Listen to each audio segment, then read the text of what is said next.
Siap ya gerakan tangan dan kakinya. Yang ketiga, 1, 2, 3. Angkat tangan kiri mempunyai jari, direntangkan, dibengkakkan, putar pergelangan, tunjukkan, dilengkapkan, angguk ke kanan, berpadu tangan seimbang, kaki kedua ke atas tangan kita, hidupkan keduanya, dan kita bentukkan badan jiwa tenang, berdiri dengan tegak, balik kanan serentak, balik kanan serentak. Sekarang gerakan kakinya, kanan dan kiri.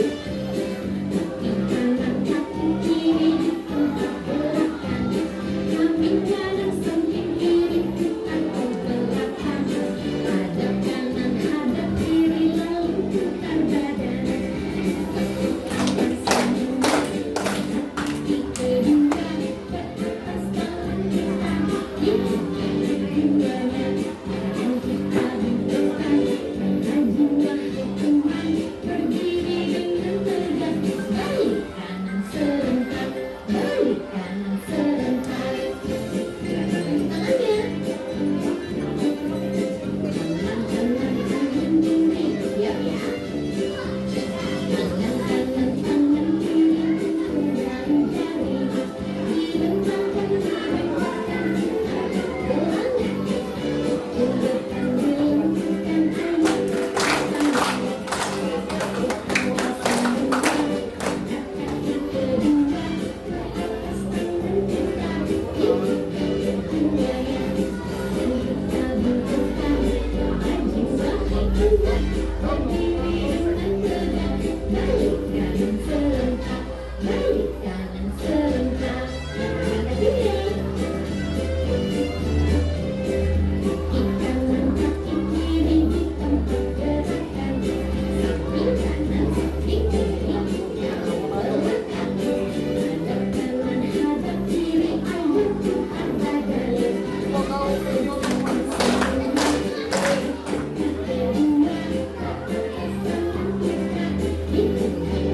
samping kanan samping kiri putar ke belakang, hadap kanan hadap kiri ayo putar badan, tepuk tangan seimbang,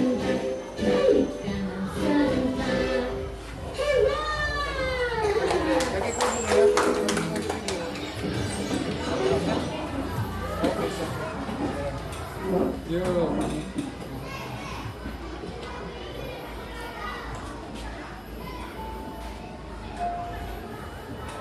balik kanan serentak.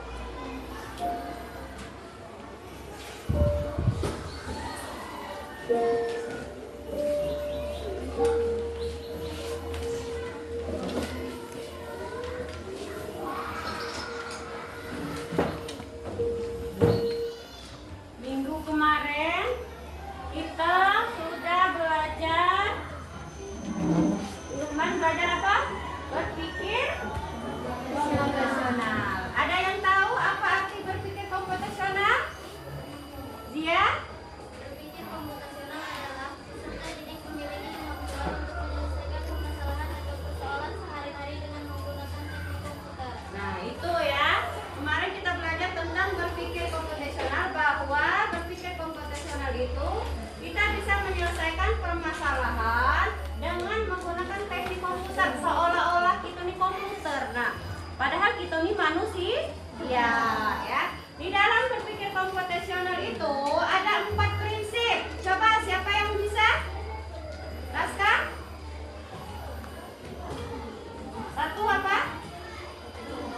Dekomposisi. Yang kedua? Pattern recognition atau pengenalan pola. Yang ketiga? Abstraksi. Keempat? Algoritma. Nah, dekomposisi itu ya artinya ada pemecahan masalah besar. Kita kecilkan dengan bagian-bagian yang kecil. Contohnya itu pada waktu pesta ulang tahun. Nah, ada bagian-bagian besar, kita kelompokkan. Ada yang tempat, ada ada yang menentukan undangan, itu namanya dekomposisi. Kalau pengenalan pola itu artinya kesamaan, nak ya. Oh, misalkan kita sudah belajar tentang matematika, ada yang bilangan genap, dia bilangan genap balik ke bilangan genap, itu pengenalan pola. Misalkan angka 2, angka 4 ya. Tuh. Kalau abstraksi itu ambil bagian yang penting-penting atau relevan, tinggalkan yang tidak penting. Misal, ibu contohkan, pada waktu kamu mencuci pakaian, nah pada hari Senin misalkannya apa saja? Hari Senin itu pakaian merah putih, kita ini kan, kita pentingkan dulu, kita utamakan. Berarti kita cuci yang di bagian merah putih dulu, karena apa yang bagian yang penting itu kita pakai dulu, misalkan ya, itu kita yang bagian penting-penting terlebih dahulu ya, kita utamakan ya. Kalau yang misalkan pakaian hari Jumat nanti dulu ya, berarti. Nah, sedangkan algoritma itu mengurutkan secara logis dan sistematis dari mulai kita memasak. Contohnya apa kalau algoritma, nak? Caranya apa? Cara apa kalau algoritma? Kalau algoritma contohnya apa? Algoritma? Zia? Ima? Membuat? Buat apa? Kita belajar kemarin, ah? Membuat teh manis. Nah, bagaimana caranya?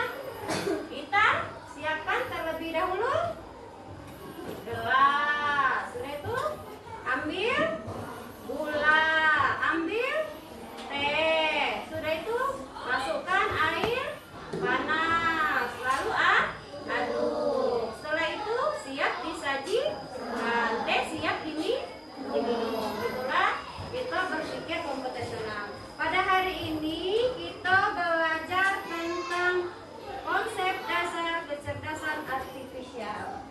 Nah, sebelum ibu menjelaskan, ibu ingin bertanya terlebih dahulu.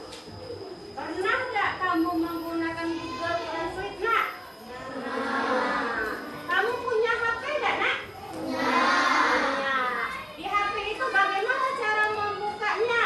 Misal dengan menggunakan sidik jari. Siapa yang menggunakan sidik jari di rumahnya? Pakai HP. Nah, bisa juga menggunakan pola. Ada yang bentuk siapa Z atau W, kan itu angka. Atau ada juga yang menggunakan wajah. Betul kan? Dia bisa terbuka kalau kita lihatkan wajah kita ke HP itu kan. Nah, itu adalah contoh kecerdasan artifisial. Apa kecerdasan artifisial itu, nak? Biasanya sering disebut apa? Ah? Dalam bahasa kita sehari-hari itu apa? Apa? Dalam bahasa seharian? AI. Apa AI itu, Araska? Kecerdasan buatan. Kecerdasan buatan, ya. Nah, sebelum kalian menyimak video, Ibu ingin menyampaikan tujuan pembelajaran pada hari ini ya. Setelah kalian belajar KA ini, kecerdasan artifisial ini, kalian mampu memahami konsep kecerdasan artifisial dan karakteristiknya. Kalian dapat memanfaatkan penggunaan teknologi dalam kehidupan sehari-hari, dan kalian dapat membedakan mana yang menamakan mesin cerdas dan non cerdas. Yang keempat, kalian dapat mengidentifikasi dampak positif dan negatif sederhana dari teknologi digital. Yang kelima, kalian dapat menerapkan cara menjaga keamanan informasi pribadi saat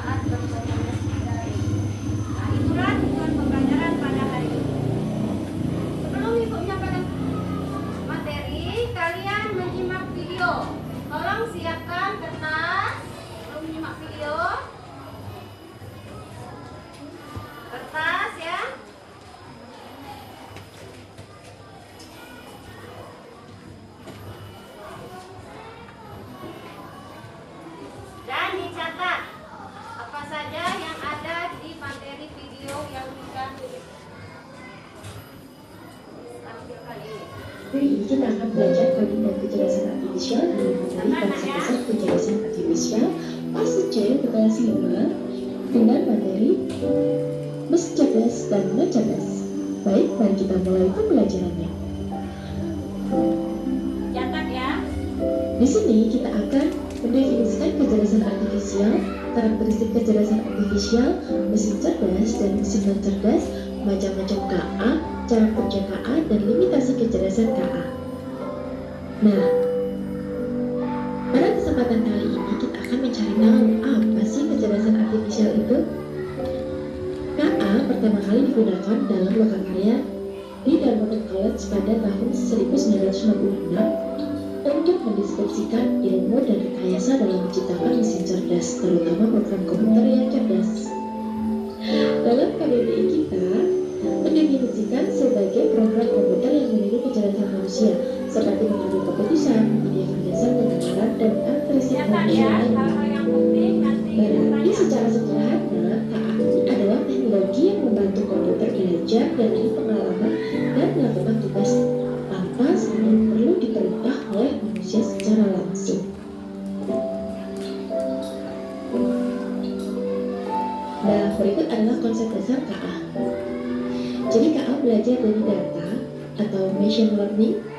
KA bekerja berdasarkan algoritma dan model prediktif. KA mampu beradaptasi dan meningkatkan performanya. KA mampu mengenali pola dan membuat keputusan secara otomatis.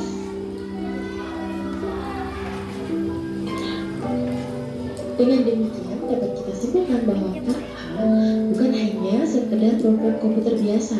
Ia memiliki kemampuan untuk belajar, beradaptasi, mengenal pola, dan membuat keputusan otomatis. Semakin banyak data yang dipelajari, semakin cerdas dan akurat KA dalam memberikan solusi. Nah, berikut adalah tabel perbandingan KA dan kecerdasan manusia. Wah, di sini terdapat KA ini tidak memiliki perasaan, hanya mengikuti instruksi. Sedangkan manusia bisa berpikir sendiri dan memiliki perasaan serta kreativitas untuk berinovasi dan menciptakan ide baru. KA juga belajar dari data dan program yang diberikan, hanya memahami hal yang ada dalam datanya saja, dan hanya bisa membuat keputusan berdasarkan angka dan juga pola.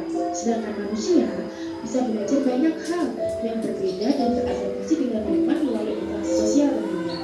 Bisa memahami konteks yang luas, bisa membuat keputusan dengan pertimbangan emosi, nilai moral, dan etika.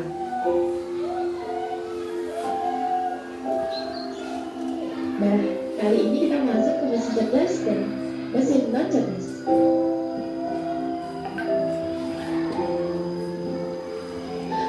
Sebuah mesin dapat dikategorikan cerdas jika ia memiliki kemampuan untuk yang pertama belajar dari pengalaman.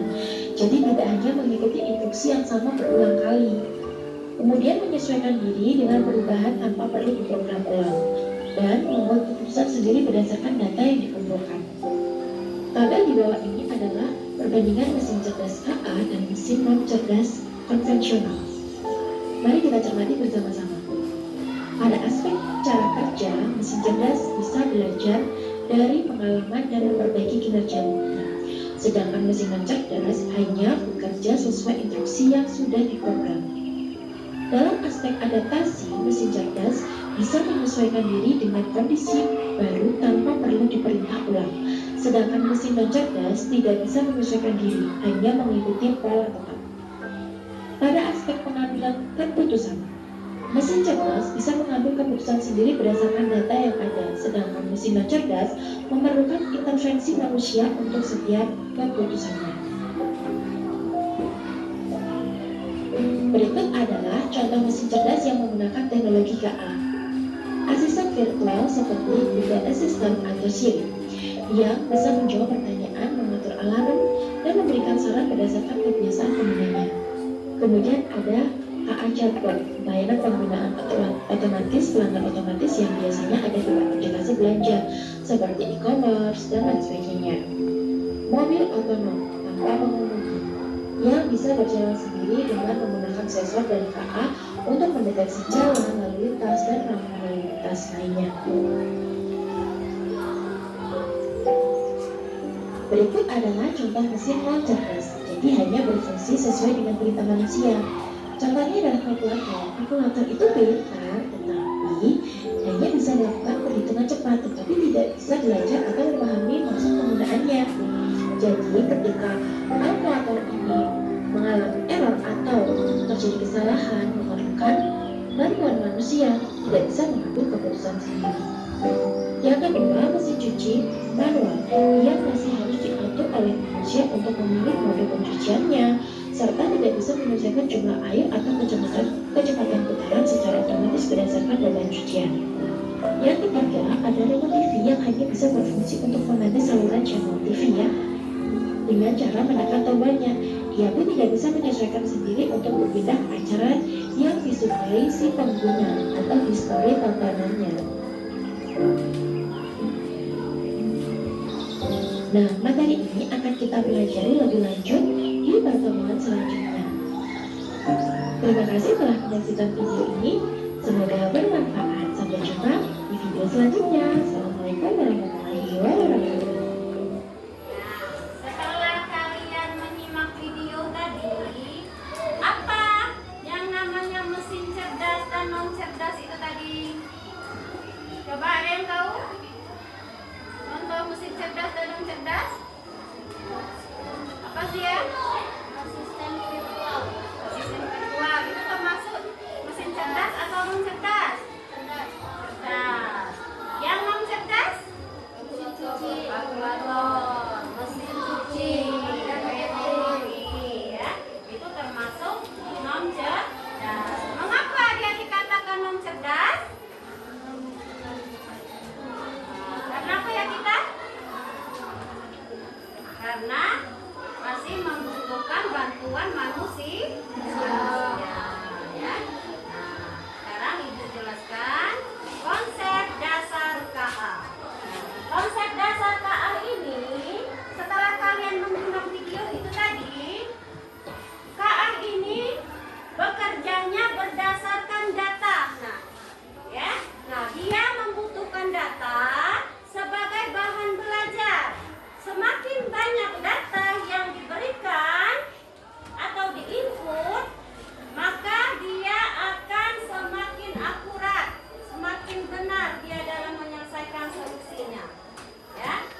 contohnya. Mengapa mesin mobil otonom ini bisa dikatakan cerdas ya?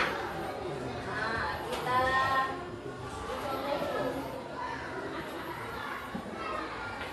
tonton dulu secara ini.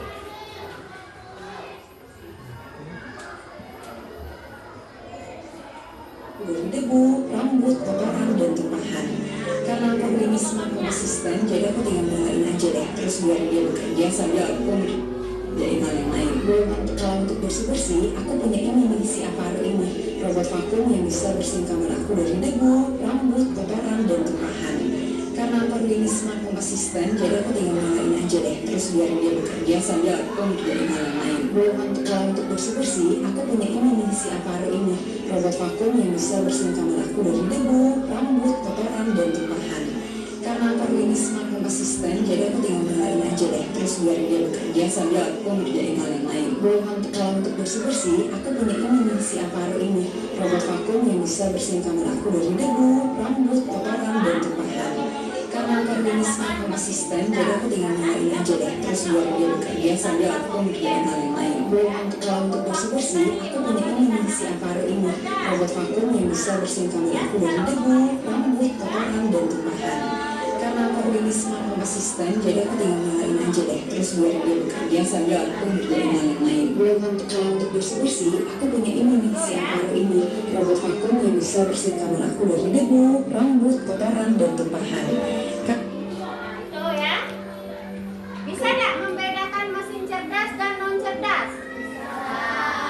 Mengapa mobil otonom, robot vakum, Google Assistant dikatakan mesin cerdas tadi? Mengapa nak? Mengapa? Kan tadi sudah melihat. Apa? Hah? Mengapa? Dikatakan mesin cerdas dan non cerdas tadi? Mobil otonomnya tadi?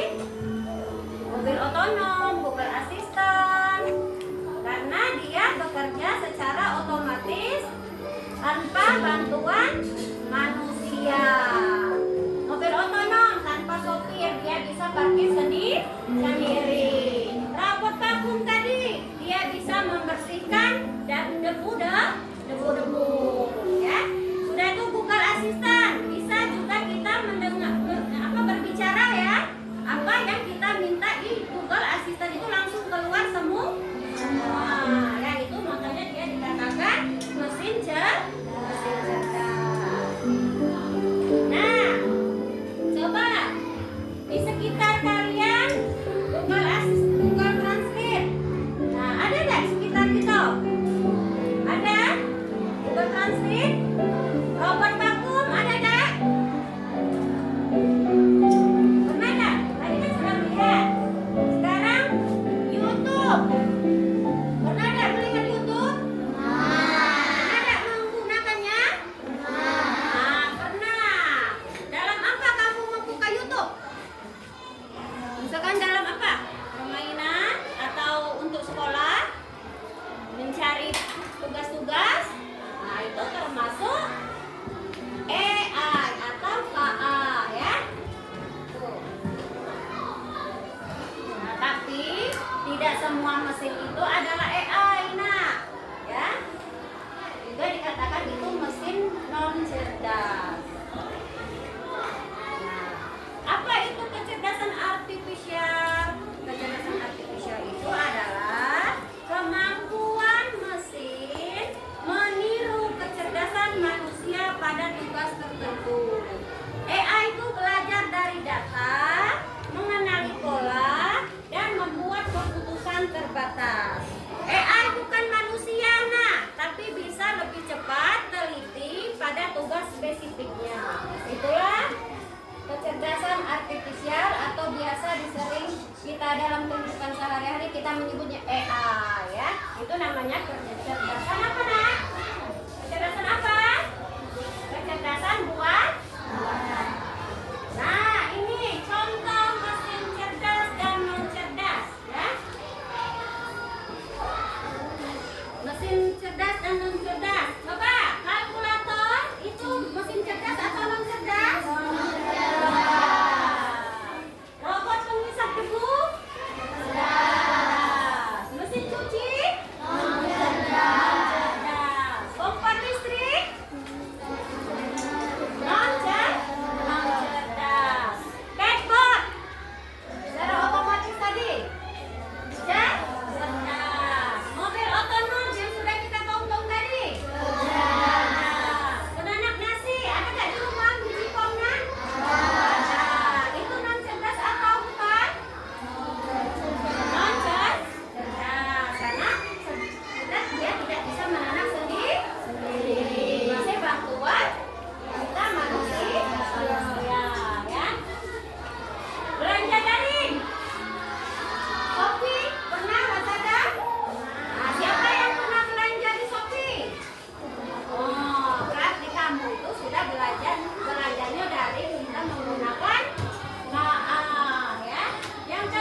pertanyaan?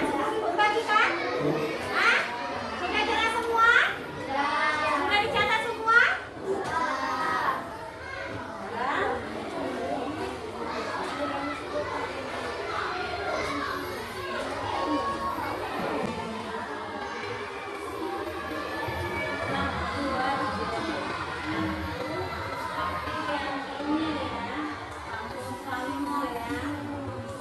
Kerjasama diskusi ya.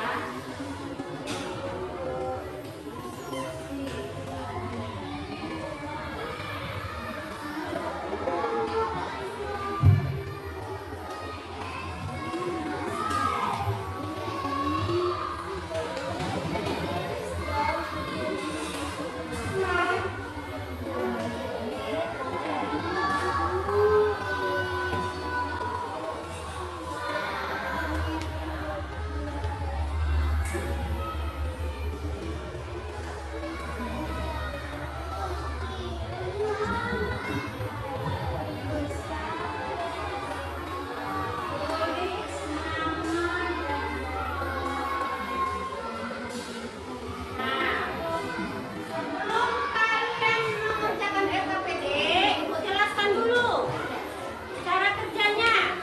Tujuannya adalah siswa dapat menjelaskan pengertian kecerdasan artifisial dalam bahasa sederhana.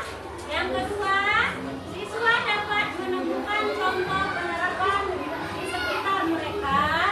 Siswa dapat mengungkapkan manfaat dan tantangan dengan pendapat sendiri. Ya, itu. Selamat bekerja. Diskusi nak, kerjasama. Jawabnya di sinilah, ya. Di sini. Ada pertanyaan? Diconteng. Nah, di sini di nomor di kegiatan satu ini ya. Contoh teknologi, kata ibu ada AI dan bukan AI. AI itu sama dengan apa gitu tadi? Contoh-contohnya Google Assistant. Itu termasuk AI atau bukan AI? Diconteng ya.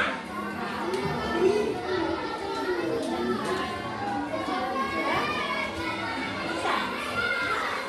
Selamat bekerja.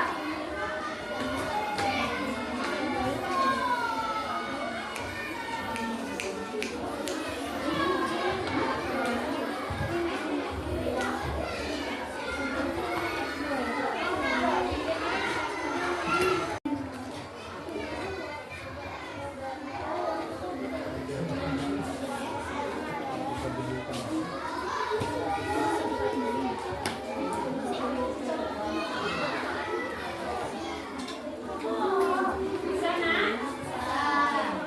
Kan tadi sudah dibahas ya. Sudah nonton video, sudah dijelaskan materinya.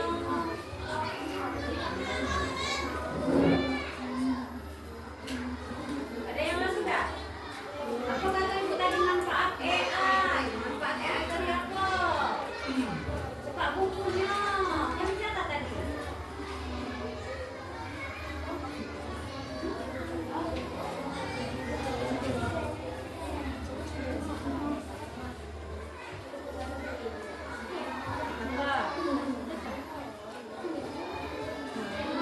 Buat asisten AI yang bukan konten.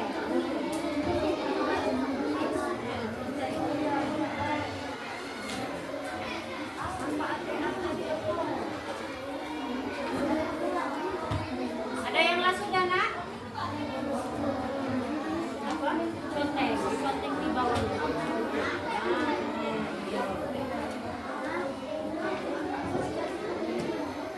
Bukan, berarti apa? Ya? Bentar foto wajah. Bentar foto wajah tadi kan satu itu kamu punya HP dah? Nah itu kan? Itu termasuk AI, mengarap dolar, ya?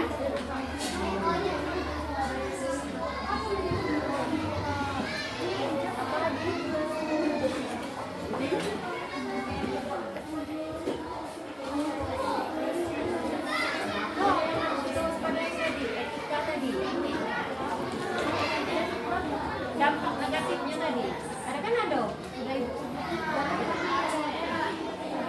video. Ya.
tugas kami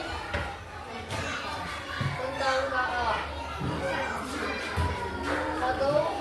Apa yang kamu ketahui tentang kecerdasan artifisial? Kecerdasan artifisial dapat membantu kita dalam membuat tugas. Contoh, Google Assistant merupakan AI, kipas angin merupakan bukan AI, mobil tanpa sopir AI, kalkulator bukan AI, filter tanda wajah AI. Kegiatan 2. Dari tiga contoh AI yang pernah kamu lihat atau gunakan di rumah atau sekolah. Contoh 1, YouTube. Contoh 2, Google Translate. Contoh 3, mobil otonom. Ayo perhatikan kawannya, nanti ada pertanyaan. Diskusikan manfaat dari AI dalam kehidupan sehari-hari menurut kelompokmu. AI dapat memudahkan pekerjaan manusia di bidang kesehatan. Dokter dapat mendeteksi penyakit. Apa yang perlu diwaspadai atau hati-hati dari penggunaan AI? Privasi. Menurutmu, apakah AI itu lebih banyak manfaatnya atau tantangannya? Menurut saya lebih banyak manfaatnya. Karena bisa memudahkan pekerjaan. Nah, inilah persentase dari kelompok 1. Ada pertanyaan, Nak? Ada pertanyaan? Ya? Ima? Apa manfaat AI? Nah, apa manfaat AI? Coba. Apa manfaat AI tadi? Bisa memudahkan pekerjaan manusia di bidang kesehatan. Dokter dapat mendeteksi penyakit. Sudah puas? Sudah ngerti? Sudah. Ada pertanyaan lagi? Ima? Ada pertanyaan? Sebelum ditutup?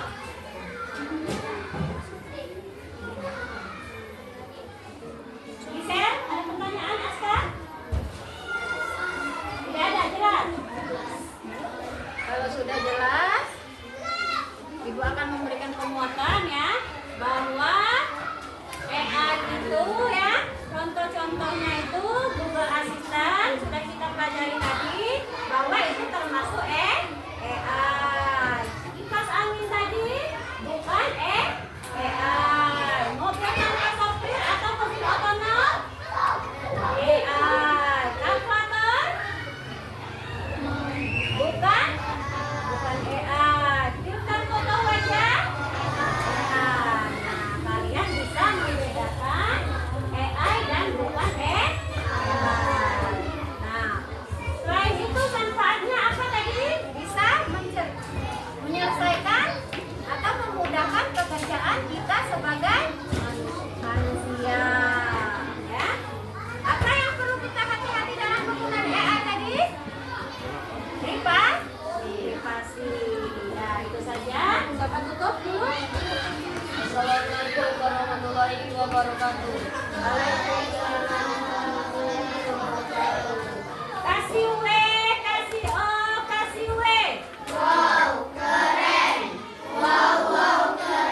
Tepuk tangan untuk kelompok 1.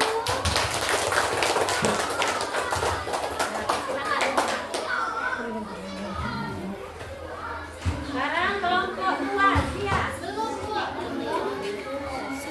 Kelompok 2, 5.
Apa yang kamu ketahui tentang kecerdasan artifisial?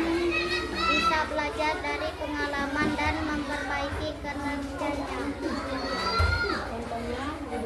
Contohnya, Google Assistant pernah kami lakukan kipas angin bukan AI, mobil tanpa sopir AI, kalkulator bukan AI, pintar membaca AI. Carilah 3 contoh AI yang pernah kamu lihat atau gunakan di rumah atau di sekolah. Google Assistant, YouTube, robot Paco. Diskusikan manfaat dari AI dalam kehidupan sehari-hari menurut sosial kamu. AI dapat membantu pekerjaan sehari-hari. Apa yang perlu diwaspadai atau hati-hati dari penggunaan AI? Privasi dan keamanan data. Tentu saja ada pertanyaan. Ada pertanyaan, Nak? Nah, yang kita Apa yang perlu diwaspadai atau hati-hati dari penggunaan AI? apa tadi, Nak? Yang perlu diwaspadai tadi? Privasi dan keamanan data. Tuh, yang kita. Ada yang lain? Ingin bertanya? Kelompok lain? Sia, Raska? Tanyalah. Yo. Sama? Sudah jelas semua?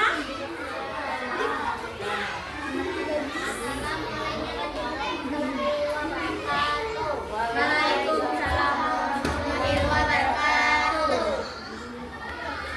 Kasih W, kasih O, kasih W. Wow, keren. Wow, keren. Tepuk tangan untuk kelompok 2.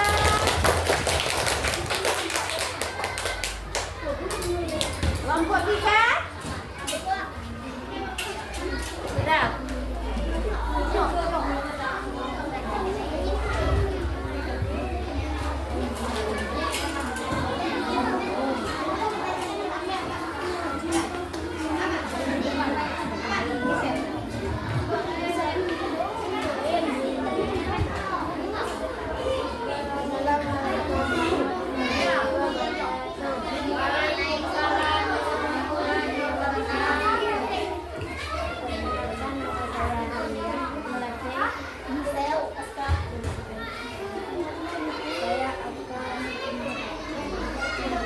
Presentasikan. Kuat-kuat sayang.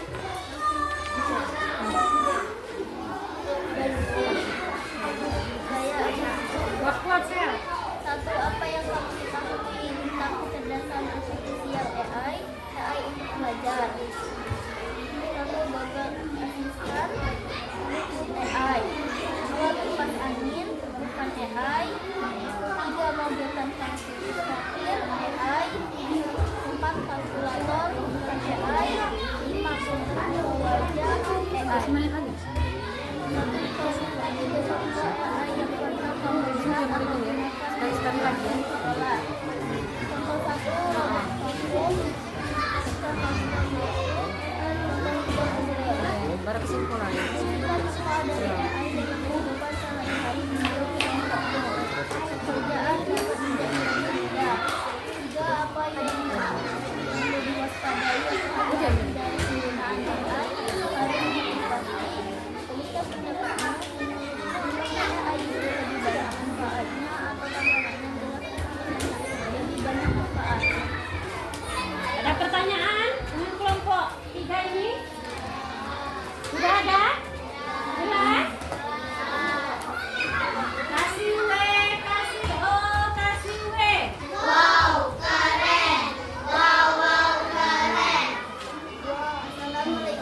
mengerjakan